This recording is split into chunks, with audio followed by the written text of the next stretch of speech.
প্রতিবেশী রাষ্ট্র হিসেবে ভারতের নীতি পরিবর্তন করার আহ্বান জানিয়েছেন সমাজ কল্যাণ উপদেষ্টা শারমিন এস মুর্শিদ। রাজধানীর বেইলি রোডে অফিসার্স ক্লাবের ঢাকা মহিলা কমিটি আয়োজিত আনন্দ মেলার উদ্বোধনী অনুষ্ঠানে কথা বলেন তিনি।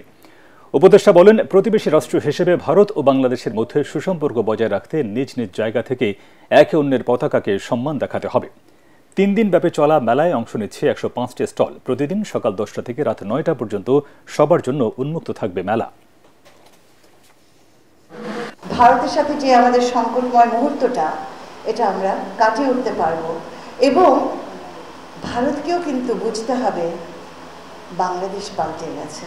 ভারতের পলিসি উপমহাদেশে প্রতিটি দেশের সাথে সুখকর নয় এবং বারবার তারা তাদের আচরণ দিয়ে এই উপমহাদেশকে উত্তপ্ত রেখেছে। ভারতকে এখন একটি সংবেদনশীল নেতৃত্বে আসতে হবে।